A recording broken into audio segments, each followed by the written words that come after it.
सभी दोस्तों से नमस्ते। हमारे कुसुम लोक गीत चैनल पे आप लोगों का स्वागत है।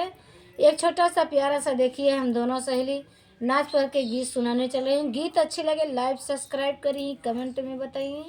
और देखिए कि यही दोनों ये गीत दो चैनल पे पड़ेगा, एक इनके कुसुम पड़े लोक गीत चैनल पे और सुनैना ऑफिशियल के चैनल पे। और दोनों चैनल पे हाथ जोड़ के विनती है कि आप लोग सपोर्ट करिए। और आइए, बहुत प्यारा सा गीत सुनाने चल रही हूँ, चुटकुला मजेदार चटपटा गीत, मसालेदार। आइए गीत के सुनाती हूँ। मुसावालाईगा मोर बेलनवा का बताई नदी, मुसावालाईगा मोर बेलनवा का बताई नदी।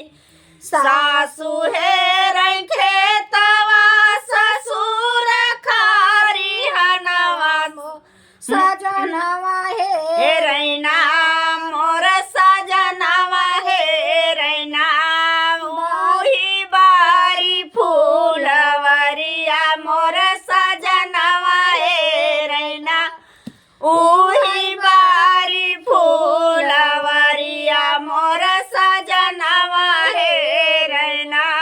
मुसवालाईगा मोर बेलनवा का बताई नदी, मुसवालाईगा मोर बेलनवा का बताई नदी, का बताई नदी, का बताई नदी। मुसवालाईगा मोर बेलनवा का बताई नदी। जेठ जेठान है रे दुआरवा, जेठ है रे महला, जेठान है रे दुआरवा मोर सजनवा हे रैना, ऊ ऐसे जा रे सुपेती मोर सजनवा हे रैना, ऊ ऐसे जाहो सुपेती मोर सजनवा हे रैना। मुसवालाईगा मोर बेलनवा का बताई नदी, मुसवालाईगा मोर बेलनवा का बताई नदी। सासुरो वै फुसकी ननदरो वै फुसकी मोर सजनवा रोवैना,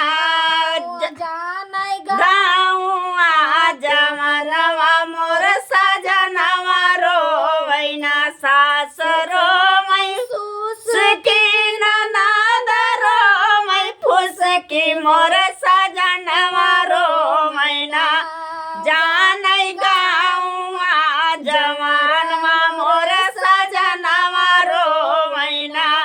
मुसा